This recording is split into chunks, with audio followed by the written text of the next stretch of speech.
Hi everyone, my name is Owen Fox. I'd like to welcome you to the video. I work as a life coach, a relationship coach and a health coach, or you could also use the word counsellor. In this video I'd like to share with you 20 relationship tips that I've learned in my own life from reading an abundance of spiritual or self-help books or psychology as well as like countless videos on YouTube, and especially from my own mistakes in life actually and my own life experience. So I hope this helps you and your journey and your relationships, so you'll have much easier relationships than I've had in the past. Okay, I'll get started. So relationship number 1. This is a tip in communication and it can help avoid a lot of arguments, and it is, instead of saying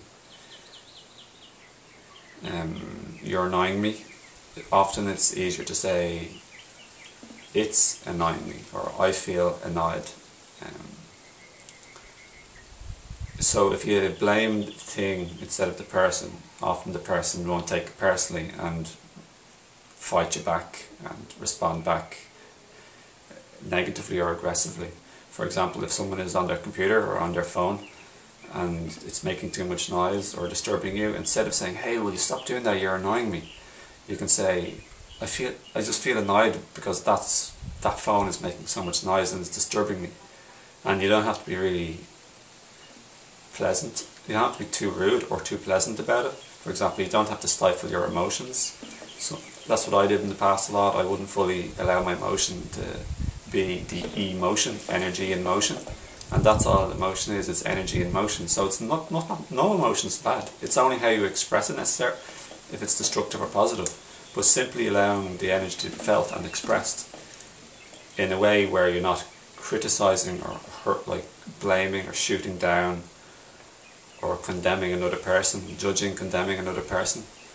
It's good to have an emotion. For example, I came from a background where it was more along the lines of people pleasing, and I might say, "Could you do this please?" But my partner now comes from a place and culture and land and family where they're all very emotional, I suppose you could say, in a way. They allow and understand and express their emotions in a self-allowing way. So they might say, "Oh, that's really annoying me." And to somebody who doesn't know, you might think that's a complaint, but really it's just feeling the emotion, saying this thing is annoying me. So that's my first tip. Try not be hard onto a person, but talk about the thing or whatever else is disturbing you in any way instead. So this ties in with gentle, but also honouring emotional communication. So number 2 is, if you're in a relationship, or even just like any people-to-people relationship, it's very important to know their background, their history, or at least imagine it or try and understand it. You don't have to know all the information. Their culture, their background, their family, their gender as well. So basically this point number 2 is understanding somebody. So myself and my partner now come from absolutely different cultures.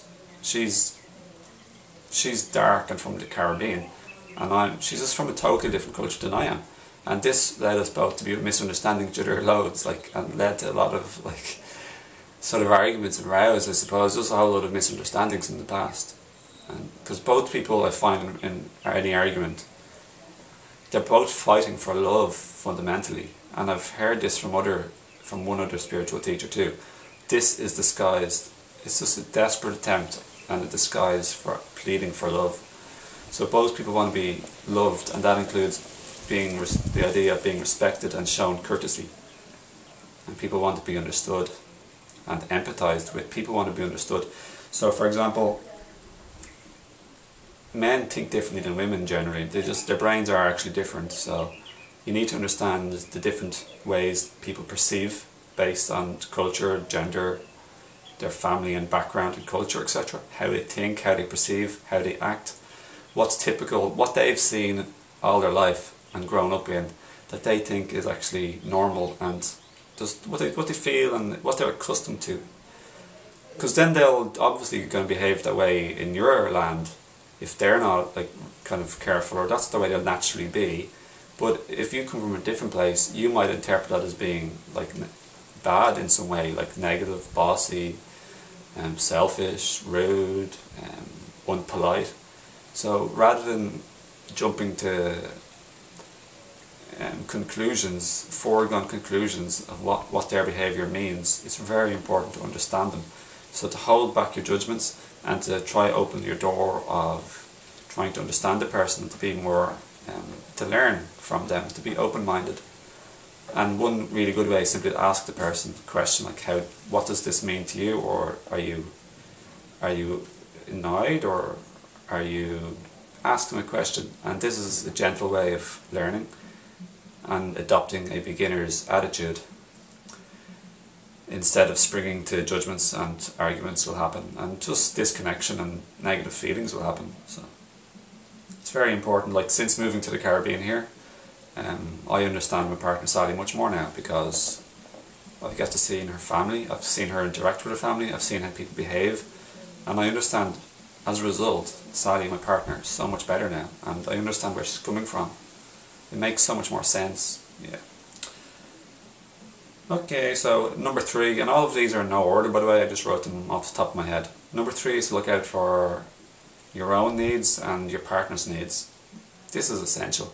You have to look after yourself, and you have to look after your partner, or even just generally, not even your partner, but another person. It could be your boss, your son, your daughter, your friend, your neighbour, or a stranger even.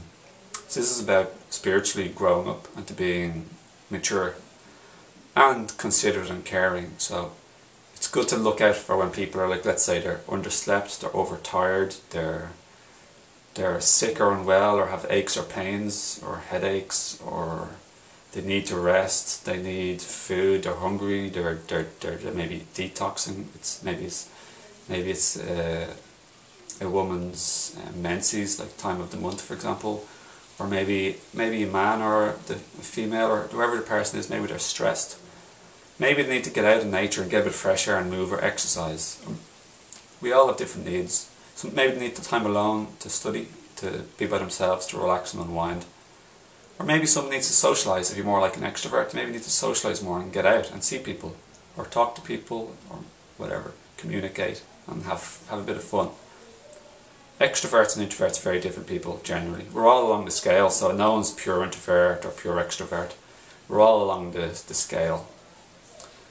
So to know yourself is extremely important, and what your needs are, and also to be loving, caring and kind and considerate to another person's needs, even if they aren't fully aware of it themselves, and not to interrupt with another person's needs for your own selfish gains. Nurture, look after people in general. It's the way to go in life, and the teachings of the religions, Jesus for example. Love others, and look, the golden rule, love your neighbour as yourself. Be kind to people as you wish, treat others like you wish to be treated. It's like so important. If you dwell on that little rule alone, it will change your life. And if you meditated on it almost every day, and look at your own behaviour and ask yourself, are you treating this person like you would like to be treated? And a lot of the time you're not. And then you change your way and give first what you want to receive, and then you pave the way to receive that which you're starting to give. So if you're having an argument, let's say, or two people are shouting, if just one person stops and say, hey listen, would I like to be talked to the way I'm talking to this person? You say no, and then you change your way, and the energy changes. They see your difference. They see you're more polite and kind and generous and friendly, supportive, encouraging and understanding and compassionate. Then they're more like, they will give that to you then, more and more, as they recover from being unwell. So that's number 3. Number 4 is, this is really important, know when to back off. This is if you're already in an uncomfortable situation, an argument or an unpleasant conversation with anybody. Know when to back down, back off, instead of adding petrol or fuel to the fire. Know when to cool down, die down. Know when to stop. There's a teaching in the Tao Te Ching. Know when to stop. know when to be quiet, know when to stop talking, know when to go away, know when to relax, die down your energy, and to let someone recover and nurture a space of harmony and relaxation and peace for people to become well again and to see clearly. This will go a long way in your life, and it'll also save you energy and save you stress, as well as saving other people stress. Okay, so number 5 is understand the deeper meaning behind people's words. We're not all absolute expert communicators. Sometimes people say things, but they mean more than what they're saying, or they mean slightly different than what they're saying. So it's really important to understand this with people. An example would be, someone says, I don't want to talk.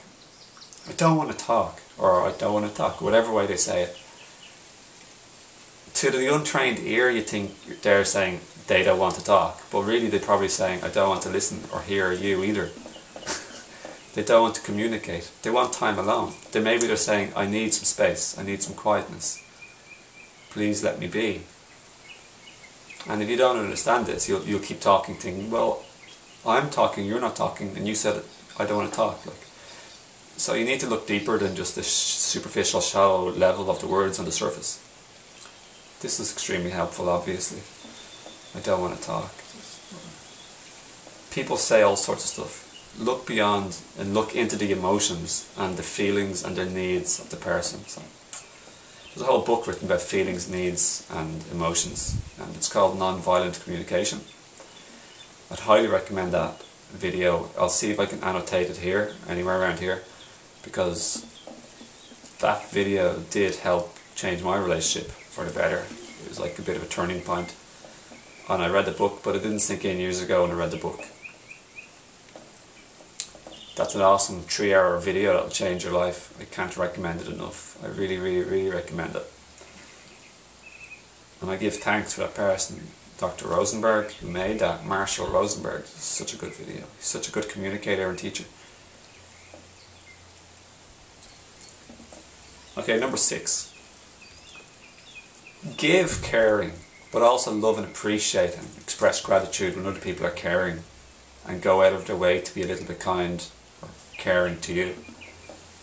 So don't take other people's thoughtfulness for granted. That's what this number 6 is. If you notice someone being kind, being a bit patient with you, or being extra friendly or considerate or helpful to you, do feel and express some gratitude. Don't let other people's good behaviour go unnoticed, or not always, but generally don't let it go in the wind. Do express some gratitude and thanksgiving for them being so loving basically, and kind. So,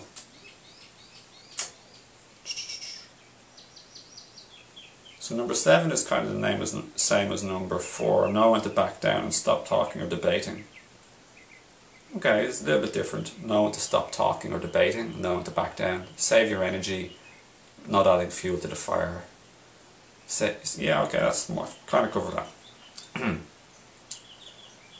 Number 8, very simple one. Ask others what they would like to do today. So that's just simply about being thoughtful and considerate and caring, and inviting some fun and entertainment or excitement into your life. It's about expressing care and towards somebody, instead of just being too self-orientated. It's good to be self-orientated, but you also want to be other people orientated too. That's the balance of life.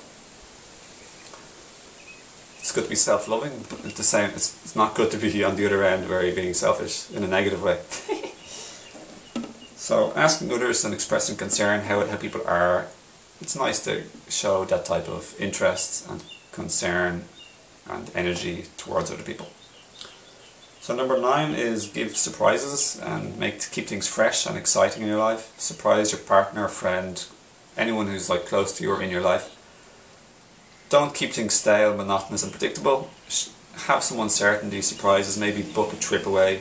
This is especially concerned with romance and men being romantic. This is very important in relationships. So do surprise your partner with maybe a trip away, a present, book a meal, a picnic, a trip in the park, and without asking them would they like to, just say, hey, look, I've booked this for us, a little surprise, let's do this today, tomorrow, or whenever. So it's good fun, everyone likes a surprise. That's very important in life, even for your own happiness. So, number 10. Be responsible. This is bloody hell. This is like so important. Be responsible for your own behaviour, your emotions, and your finances. So it's like being grown up here. That's what I'm talking about. Being responsible and mature. Not to be like a child or a baby where you're just leaving things to other people all the time or blaming other people. So there's a really amazing quote I heard, and that is, once you take responsibility for everything in your life, then you can change anything in your life. So you have to take responsibility. So if you did this, you don't say, I did this because of you, you made me, or you didn't do this, so I had to do this, or everything is a choice. Even if, no matter how bad or dire or positive the consequence is, we have free will and a choice. Nobody forces us to do anything because they don't control our arms and our body. We're not puppets being pulled around. We make the choice. And as Dr. Phil says also, the mainstream psychologist or teacher, if you choose the act, you choose the consequences. So if you choose the act, you choose the result. You have to take responsibility. And this has been very negative in, like, let's say, wars, in the sense where, oh, I killed these people because my commander told me to. This is shifting ownership and responsibility onto another person, like a baby or like a child, like an immature human divine being. And you're just acting like a baby, basically speaking. You're not acting like a grown-up man or woman who's powerful and taking responsibility. So at the end of the day, if I was to, no matter who told me to do whatever, I won't do that unless it resonates with me in my highest heart and good and mind. If I do it, I'm the one who did it. I'm the one who chose to do it, and I'm going to take responsibility for that. So if you do, let's say, bad behaviour, take responsibility, own up to it, claim the responsibility, and sometimes be willing to say sorry and apologise. So, and the other thing is also to vow or express the intention never or not to do that negative behaviour again. Negative, destructive, hurtful, harmful, whatever the behaviour is. Express the intention. I promise, or I vow not to do that again, or I intend powerfully never to do that again. We're all humans, we make mistakes, but part of growing up and being mature and responsible is to swinging mistakes away from being repetitive, constant behaviours and intending to get out of that behaviour and learn and grow and expand and to mature and grow up and to change our behaviours for the better and to stop blaming other people. Nobody made you do anything. Okay. Finances, being responsible for your finances too. This is very important in relationships. You can't be spending recklessly. You want to be careful, consider it and plan for the future. Think about the future. You might want to save. And also you want to also consider how to make money. This is important if you're in a relationship because there's another person to think about. It's important generally to take responsibility for your finances if you're single or not. But when you have a family or in a relationship, you have to be careful and considerate and mature about this. Because we do live in a world largely governed and dictated by money. And money is neither good nor bad. It depends, first of all, how you earn it. Is it in an integral, honourable, helpful way to society? Integral, honourable and helpful way? You're doing good to people in how you earn your money? For example, are you providing a service, be it goods or an act? Like, are you giving massages, or do you have a shop you're selling fruits and vegetables, or that type of thing? You're doing construction work or counselling or whatever the case may be? Or let's say you're earning your money from selling things, by selling sex, or by let's say playing poker. You're not really doing any good for anybody. So think about how you earn, and then secondly think about how you spend your money and what you invest your money in, because whatever you spend your money in and give to, you're supporting. So just be careful what industries and trades you support and promote and encourage and help grow with your money. So you don't want to support cruelty or exploitation or unintegral, harmful, destructive behaviour to people, animals, land, generally speaking, the earth. You want to help build, construct and nurture. Okay, so number 11 is a very important one in relationships. So this is the teaching of codependency and dependency. There's books written about this. My mum read a book that really helped her in her life, on her growth, on her spiritual path. And that was called Codependency No More by possibly Melody Beatle, or I don't know, something like that, or maybe it's something totally different. So there's a law of dependency, and that is the fact we're all interrelated and interdependent. Other people supply food, grow food, sell food, transport food. People work when we're buying things, and we're sort of like interrelated and interdependent, interconnected with them. So we're all interconnected and interrelated. There's no getting out of that. People have built our house, our home. People have done the plumbing for our house to supply us with water. And also, to a degree, we're social animals or social beings, and in that way there's a degree of social interrelation where we do affect one another. There's a scale where you don't also want to become imbalanced and too dependent, especially on things you don't really need to be dependent on. For example, one is your emotional dependence. You don't want your emotional well-being dependent on another person. And that's, for example, like they do this and you're all like destroyed and rattled and shaken because they raised their voice at you, or they cancelled meeting you for lunch. Like, we can't be overly attached and dependent with people. Like, our whole life relying on that person. Our life built and structured around this one person. This is what this book is really about. Excessive,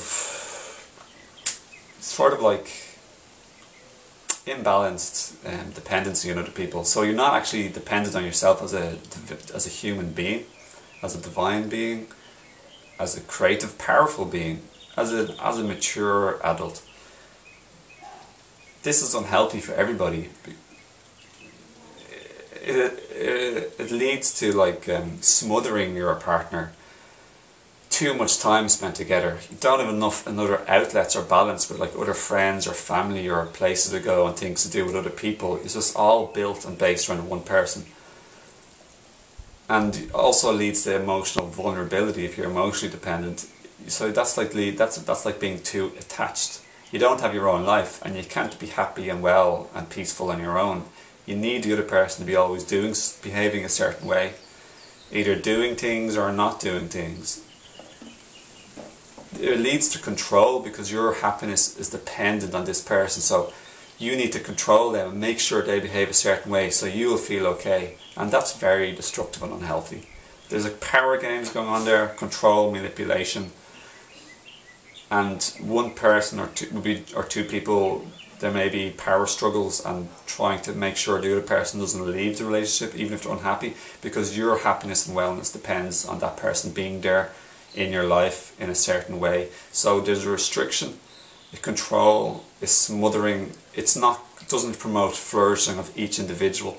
So you want each individual to be healthy, secure, grounded, centered, happy, harmonious and well, and leading a good, happy, positive life, body, mind, spirit, on their own. And then two people come together to enhance and support in each other's life, but from a more emotionally stable and independent way.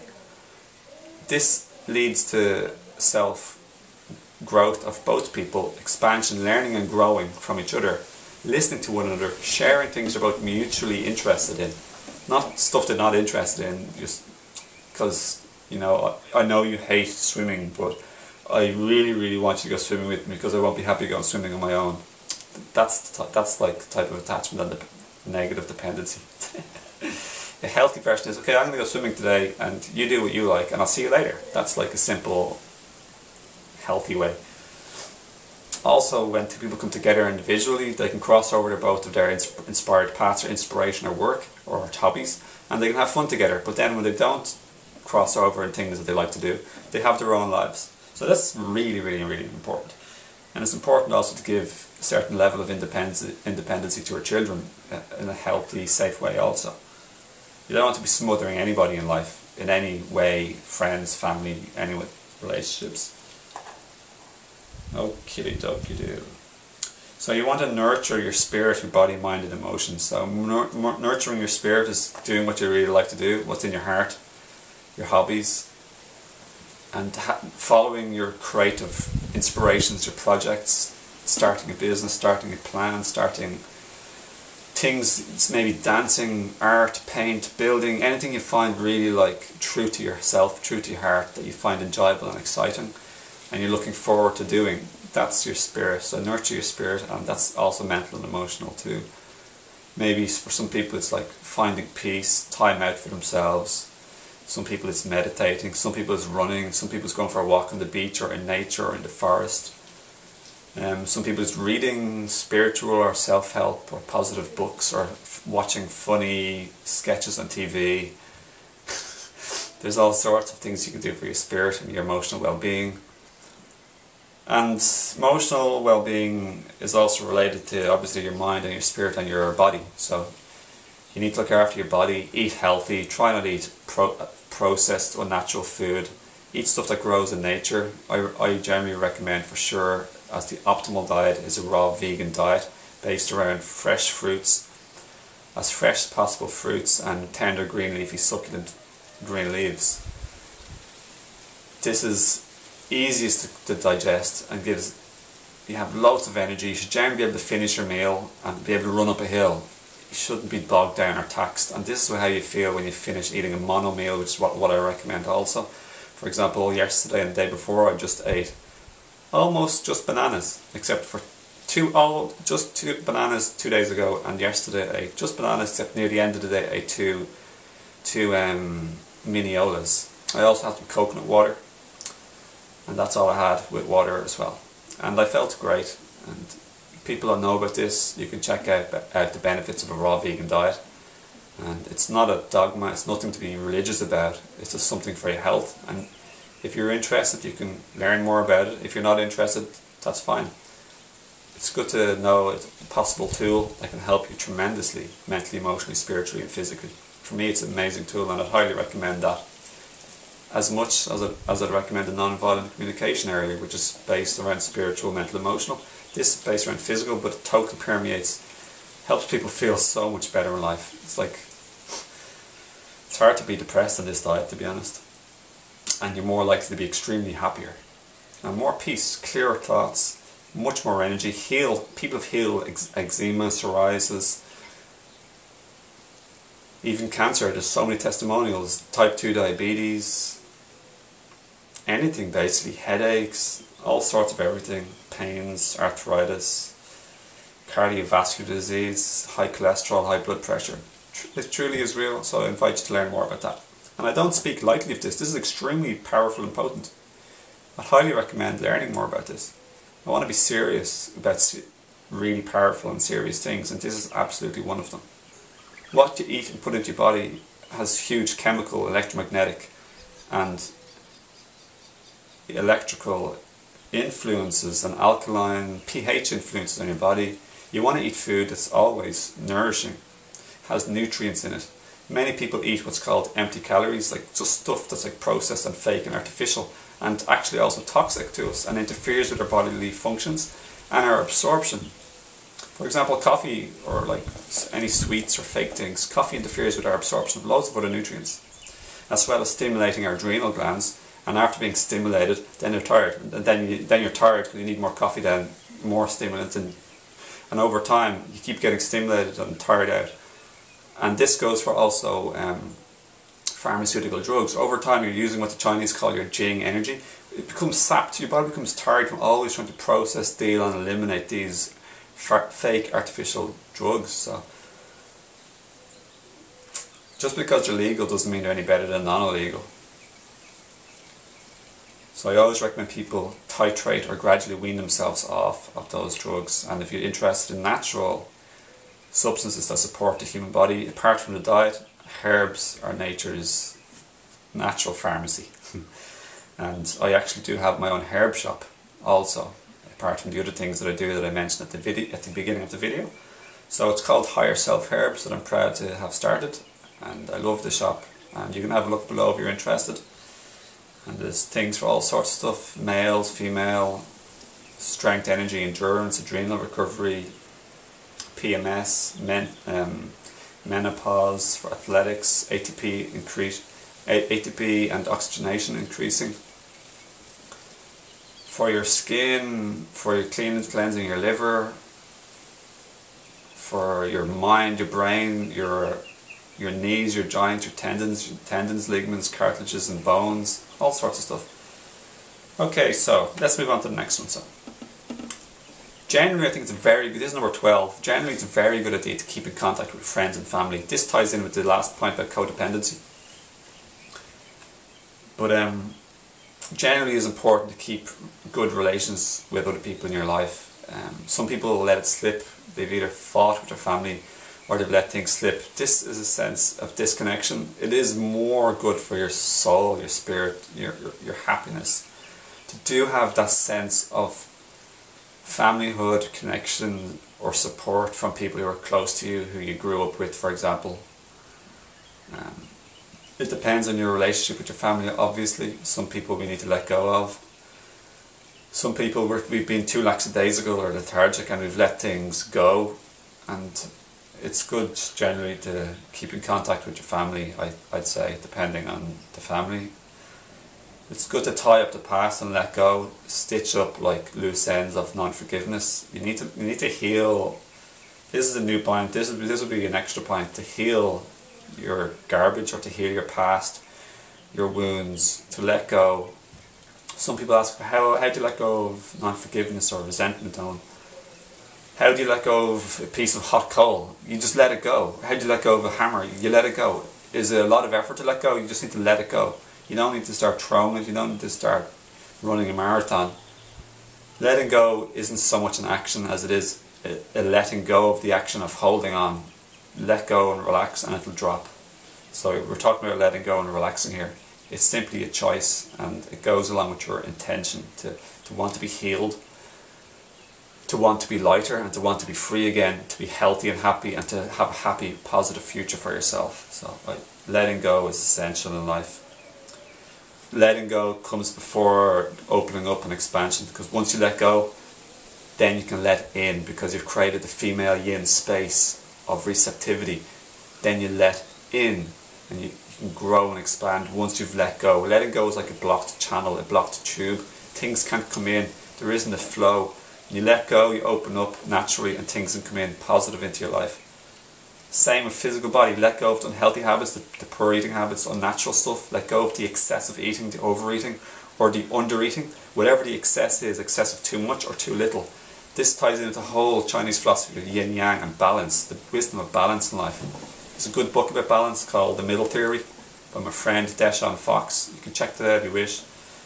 And of course you can check out my own book too. I've written a book, and by the time of seeing this I probably have written a second book too, which I'm working on, which is called How to have a Happy and Successful Life. Spirituality made simple and practical. Because I want it simple and practical for everybody, so everyone can grasp it, and no one can feel disappointed or sad as if they're not able or intelligent enough to get it. So my book's a good book. Recommend it. So letting go of unhealthy practices totally allows in more wellness, body, mind or spirit. And that also includes cleaning up your environment, because you want to live in an environment that supports you. So for example, an extrovert would want more of a little bit more things to do, places to go environment, more like cities or suburbs. Introverts would more quietness and stillness. They need less people stimulation or socializing with. So there's a balance there. Like one person could thrive in a cave or the countryside with no shops.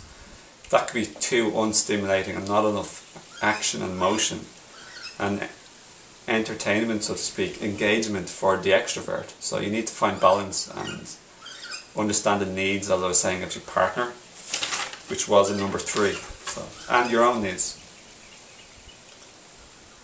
Okay, so number 13 is to listen deeply rather than talk too much.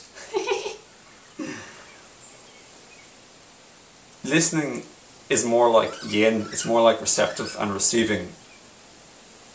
Talking, communicating is more like yang, it's motion, it's outward movement, it's going forward. So the yin is related to the female and the yang is related to the male. Like the yin is the woman, her place for giving birth, her womb, is the female. And the male is more like the sperm, you know, going forward, going towards movement outward. So going forward in life with action and inspired deeds is a yang male type of energy. Not that only male can do it, and men can do it. It's everyone has the male and the female energy. So, like the letting go comes prior to the opening up and expansion and learning and growing, generally. To letting in as well. Listening is like that. It's receiving. It's soft. It's receptive. It's nurturing. It's very supportive of growth, because when you listen to someone instead of butting in and debating and arguing too much, it's very supportive and nurturing. So ask yourself: are you talking too much? Are you listening deeply enough? It's more important to listen deeply to your partner or another person than to keep talking all the time. You need to know when to stop talking and to be quiet. And this is possibly the number 1 thing you could do in arguments to avoid and stop arguments. Just stop talking, go away. If you're going to say anything, say the shortest thing possible and leave it at that. Don't keep saying more and more and more. This is related to understanding the needs as well of you and your partner. When things cool down and die off and find harmony and the balance in the centre, that's when you'll be able to speak much better stuff instead of the heat of the moment, generally speaking. Occasionally you do need to speak loudly, occasionally, but that's the rare circumstance. But generally it's better not to feed an argument. It's not a debate. I'm talking about a destructive argument where aggression, violence, tempers can flare.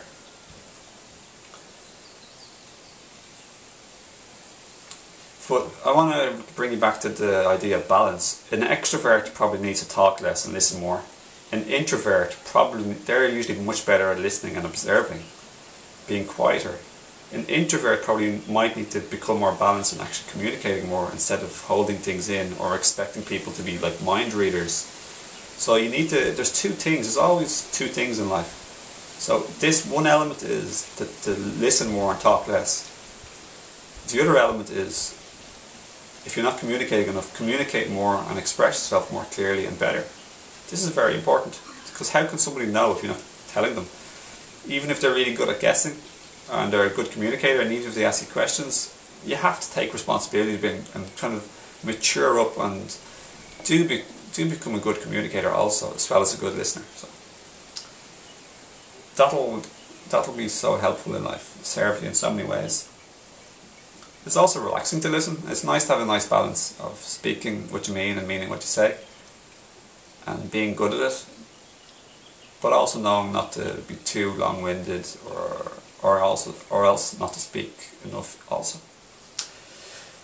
Okay, so number 14 is to drop expectations and attachment.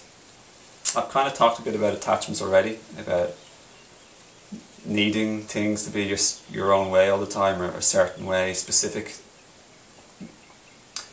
When you're attached to things, it's generally not a very positive thing. When you're not attached, you're more likely to be flexible and trusting and creatively adaptable. It's very empowering to be adaptable and non-attached. So drop expectations. Some people go into a relationship and they expect their partner to be all brilliant and fantastic and perfect at everything. this is unrealistic, and obviously if they're attached to this idea, which they usually are attached to their expectation, then they'll get extremely disappointed, they'll become judgmental, frustrated, and often critical, or harbour resentment and disappointment within them emotionally, big bog heaviness. This leads obviously to no good, and a disconnection and a dishappiness in the relationship, as well as often conflict. So question your own expectations in all of life. It's good to expect the best, but that's like a very loose, like sort of like scattered colour over the canvas of life. I expect good things and the best. I expect things to work out. I trust a higher power or the universe, and I expect the best to happen to me for my growth and expansion and evolution as a spirit. Okay, but to say a specific thing, I expect this person to be smiling to me when I see them today, or I expect this person to give me a hug the moment I see them, or I expect to get this job. When you start making it really specific, and you're closing options off from the universe that better things can come to you instead. So, and with people, you can't be expecting them to be all perfect or a particular way. We all have our background and the things we know and don't know, and you have to be more patient. You have to understand this to be soft and flexible and malleable. You have to be willing to be adjustable and to be unheavy and not too serious or belligerent about this. We all have our strengths and weaknesses, and we have to be realistic instead of expecting unrealistic or things that aren't there. You know, I expect to go on holiday tomorrow but have no money and haven't even booked a flight. You have to be realistic. And this goes with life and people. Not to be closing yourself off, but just not to be unrealistic in a negative sense. Okay, so this leads me on to number 15, which is don't assume. This is a huge one. I've seen this in my own life, even lately, can you imagine? And, you know, I thought maybe I learned more about this than I had, but I've noticed, which is a good sign of my increased awareness, actually taking the positive out of it. Due to my higher awareness, I guess, self-awareness, I've noticed that I have been assuming and making some mistakes lately in my relationship. There's a whole book called The 4 Agreements, or The 5 Agreements, by Don Miguel Ruiz, as far as I know that's his last name.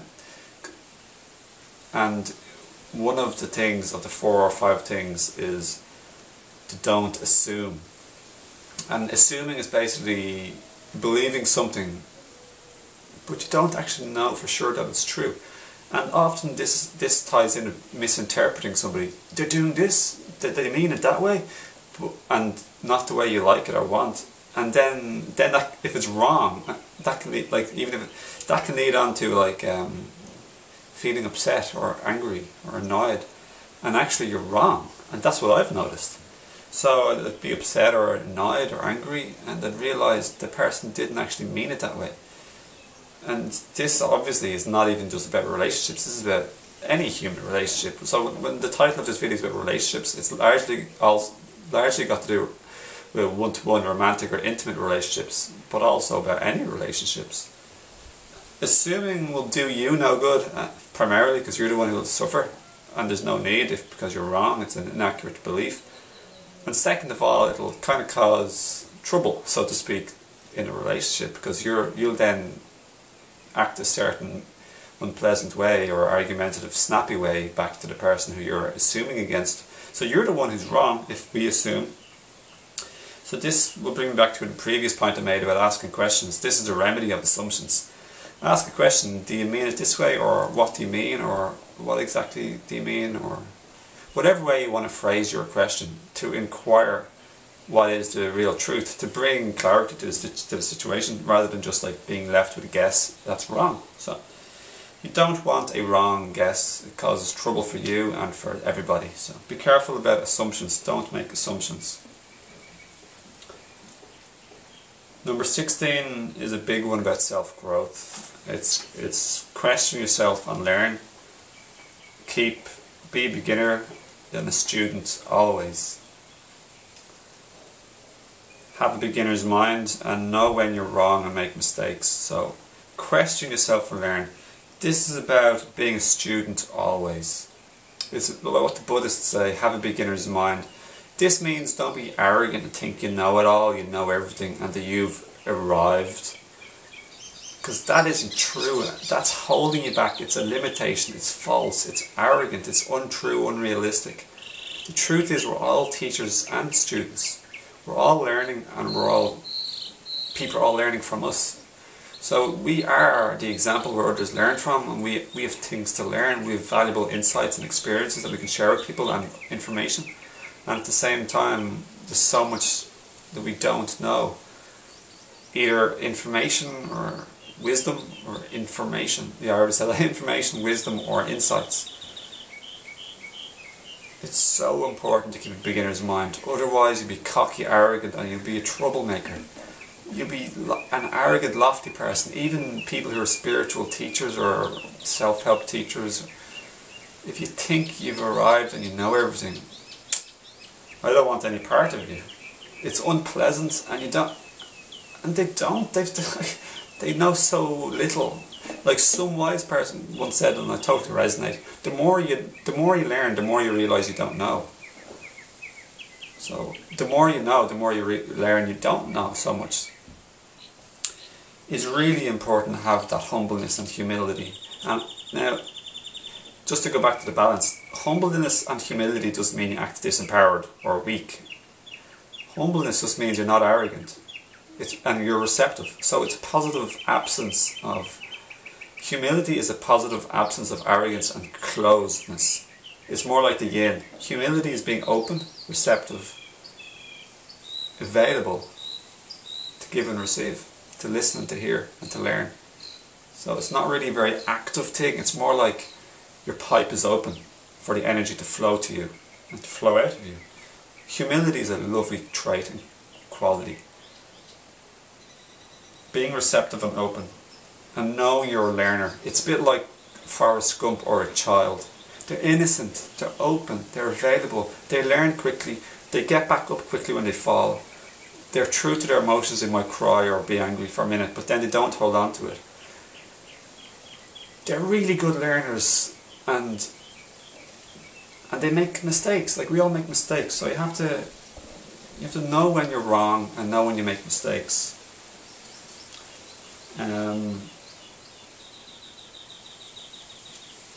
Let me see, anything else about this one? And know your own flaws or weaknesses. This is really important because this is part of honesty with yourself and an absence of arrogance. You know you're not the finished article. You accept, you love that. That's part of life. They say life isn't about the destination, it's about the journey in between. Absolutely, it's always. The truth of reality is what exists right here, right now. Reality is now. Experience is now. Truth is now. This is what's here and this is what it is. Right now, this moment. This is a valuable, potent, powerful, meaningful, deep experience for you and for everyone who's having it. So part of the journey of life and the journey of a person or a spirit is knowing we don't know everything and we're not good at everything and we have certain weaknesses. So this is very important also, which is my point number 19, which I'll get to that in a minute. This is point 16. Question yourself so you learn about where your negative flaws or traits or weaknesses are. They're not really like flaws.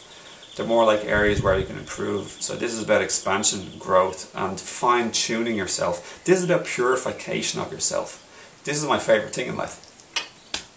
I love self-purification of your energy, your body too. Your energy, your heart especially. My heart is my favourite thing, most powerful, potent thing that I love the most in life. Yes.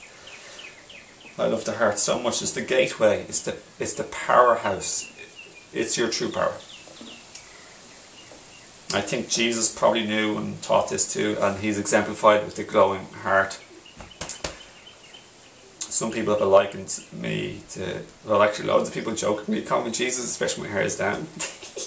Kids, anyone in particular. I hear the word Jesus and I'm walking by and I turn around and I know they're probably talking to me. But also people obviously say it directly to me, so it's not just me guessing that people are calling me Jesus.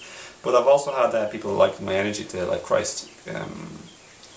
Jesus like pure and based around the heart, and I would agree with that. A very sensitive heart and a lot of compassion, and I do actually have a bit of a sensitivity too, which is not fully empowered yet. Sometimes I'm a bit too sensitive emotionally. People, I can get my feelings hurt. Be a little bit too sensitive sometimes. I used to be like this as a child, and I thought I'd kind of fully fixed it up to a point of balance, but I don't think I have. I think I'm still a little bit sensitive. But that's okay, I can live with that. It's not the end of the world. The important thing is that I'm aware of it, and that when I get my feelings hurt as a result of people doing or not doing things, that I take responsibility for myself. It's coming from within me, my own sensitivity. At least I can just sit with it and not like lash it out at anybody. Sit with it, be quiet for a few minutes, a few moments, and understand and reflect more. Clear myself up in the energy.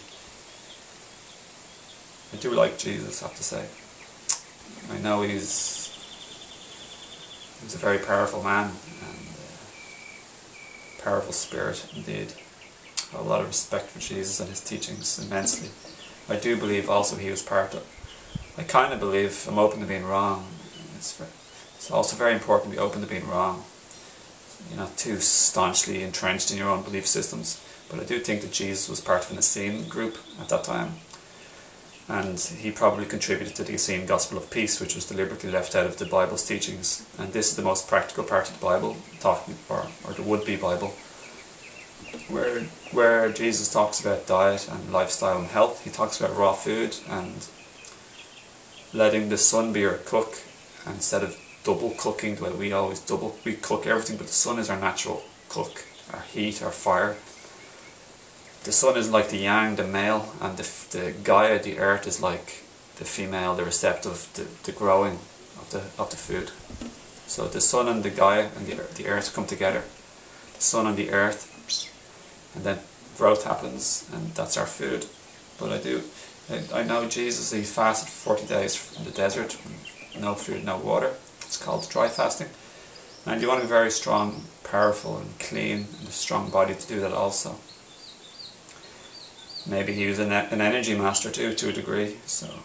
But I do believe that was left out of the Bible deliberately. That's another story really, but I don't want to offend anyone. I'm not trying to say that I'm definitely right, so it's up to you if you want to investigate or think about that more, whatever. It's not really too important anyway, not extremely relevant to this video.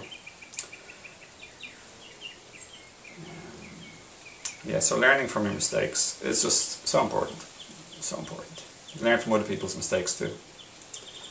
Okay, number 19, I'll leave. Yeah, I'll bring that to number 17, which is be patient with the growth and flaws of other people.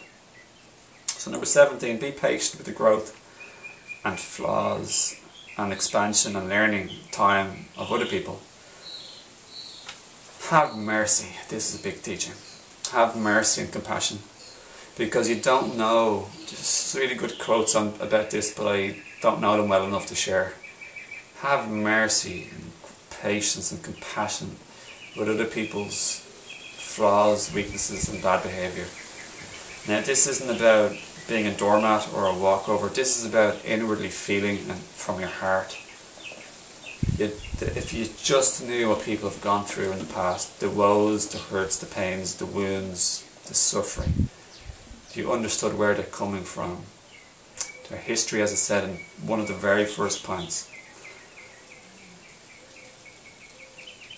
you'd have a lot more peace and forgiveness and compassion for people's behaviour that you don't like.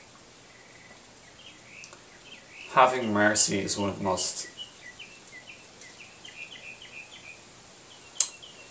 wanted things from my own personal heart, because like I said, none of us are perfect and we all make mistakes, and wouldn't think of the mercy and compassion that only you would hope for when you make mistakes and mess up. Give that to other people. That's very touching. Very touching, I was just saying, yeah, in case you didn't hear me. It's like, there's an emotional moment for me because I've made loads of mistakes. And I see others making mistakes too. I make mistakes. Treat others like you'd like to be treated. In your time of most what's the word, your time of most, like, making a show of yourself or appearing weak or stupid or whatever, wouldn't you want people not to laugh at you or to beat you when you're down, but you'd want them to be sensitive and tender with you, to understand you and have compassion and empathy towards what's been happening with you in your life lately, in the past, or in the moment. This goes without saying. This is a healing energy of love, not the destructive energy of hatred and scorn and vengeance. This is the healing energy of love, and it unites and it brings people together and it heals, fixes, brings together, restores, integrates. The opposite is destroys, disintegrates, separates, dissolves, breaks apart, hurts, etc. Okay, so I hope that number really resonated with you in your heart a lot. That even just this thing alone will change your life. Okay, so I'll get on to the next one. Number 18. Number 18 is to be honest. But not necessarily stupidly honest is what I wrote. And do not suppress. So you want to be honest, generally speaking. Like when you hide things and keep secrets, you have to manage those secrets and hide them and worry about getting found out. Don't suppress. You want to just be honest. Like I said earlier, that nonviolent communication. You talk about your needs, your feelings, and what you would like. It's not slamming others, criticizing, judging, condemning. You talk a lot about yourself, and you guess, like I was saying, guessing or ask people questions. You also incorporate their feelings. Do you feel sad because you feel angry because you need to feel more respected? And when this person did that, you're just helping people get in touch with their feelings and needs, their emotions and their would likes, basically speaking. So suppression is like an energy block. It's putting a big thing in the pipe of energy, like a big block. Suppression is heavy and it gets in the way. When you're honest, you can put things on the table, everything on the table, so you can work through everything. And that's a simple, practical way of speaking about honesty. At the same time, you want to be conscious of your honesty, because let's say some Hare Krishna friends of mine says, like imagine there is someone running away in the forest, and then there's a crossroads, and he goes left, and you're there at the crossroads, and suddenly people come after, like a little while later, and they want to kill them. You don't want to tell the truth that the person is innocent. Like, yeah, telling, being honest, where it leads to the killing of an innocent person. So you want to be wise and connected to your heart from your honesty. You don't want to be recklessly honesty where people will get their feelings hurt really easily. If you know what I mean. So just be wise and connected to your heart with your honesty. Okay, so this leads to the last point actually, which is kind of like a big enough point. Yeah, it's being touched in some of the other points. It's like have respect, love, care, compassion, mercy and tolerance. I kind of actually covered this one a point or two ago, talking about mercy and other things like that. So basically I'll rename this one just live from your purest and highest vibration. And that's overall in life and for your own personal development and your own personal, if you have a business, or your relationships with your parents, your sons, daughters, cousins, neighbours, strangers, family members, your partner. It's utmost important to have integrity and honour and reverence. Think of the samurai code, the Bushido code. You want to have, or as deep as the world religions, you want to have truth and justice within you. You want to be fair. This has kind of been covered, so this is my deepest point in many ways. It's like being the best that you can be, learning and growing and learning from your mistakes and not being too arrogant to pretend you don't make mistakes. So this is the freedom. This is where you have freedom in life. This is where you'll have emotional wellness. When you tap into the love and the light and the purity and the peace that you truly are on the inside, and you let go of the heaviness that you've accumulated along your life's journey, which is fine, and it wasn't meant to be, and it wasn't not meant to be. Some people like to say the past shouldn't have happened, this shouldn't or isn't supposed to be. This is where suffering comes from. It doesn't come from what happens, it comes from our resistance and being against what happens, our belief that it shouldn't be or is not supposed to be. And that they largely come from our belief that it's wrong or bad and it shouldn't be happening. The universe doesn't make mistakes, so the truth is that you are a divine being. We are spiritual beings having a human experience. So if you tap into this Christ consciousness, the new coming of Christ, the Christ consciousness, new coming, the new age of elevation in our consciousness level, you tap into the higher aspect of you, that's where you'll have the answers. That's where the truth and power will come from. That's where your emotional freedom and wellness, prosperity will come from. That's where your empowered, positive choices will come from in life. And this is the best thing, because life isn't just an experience on its own, it's a creative experience. It's an exploration of themes and ideas, topics. It's like reading a whole lot of different novels. Like, which one are you excited to? There's so many things in life, and this is what makes life amazing and a deep, powerful experience. So love life. Tune into loving life, appreciating life, learning and growing. Don't condemn any experience. Learn from every experience. Take responsibility of everything to change anything.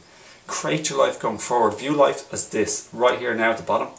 The future, whatever way you want to be. There's almost no limitations except for various pre-agreed upon rules, temporary rules such as gravity and not being able to fly as a human being, etc.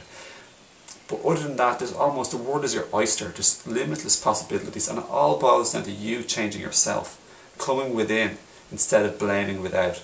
This is what I love the most about life, because this is where you have the power. The power is in your hands, and this is what I love. And then make life exciting, fun, and really cool. But really make it whatever way you want to be, because free will abides, and that's one of the most fundamental laws of the universe. So enjoy your free will and make life whatever you want to experience. A really good question is, ask yourself, what do I want to experience today? What do I want to experience in my life? What do I want to experience today or tomorrow? What do I want to experience, or what do I want to explore? What do I want to create? And who am I, and who do I want to become? Who am I and who do I want to become? These are like groundbreaking, earth-shattering questions that will totally direct and change the course of your life. Drop the nonsense that you're not really interested in. If you don't want to be a doctor, a plumber, a gardener, if you don't want to be studying medicine or science or whatever the case may be, drop it. Let go of what society is telling you what to do. You are the individual creator of your life, and you do what you want to do. Remember, your life is all about you in many ways. All about you and your experience and exploration and creation. What do you want to experience, create and explore? Simple as that. So I'll leave you and love you with that. I hope you liked the video. Thanks for your time and your support and kindness and awesomeness in the world, and I look forward to seeing you again in another video. Take care until next time. Bye now.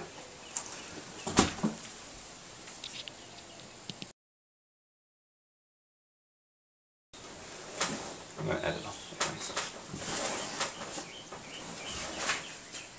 Hi everyone, this is my girlfriend in the room for the video. Okay, see you later. Wish me luck.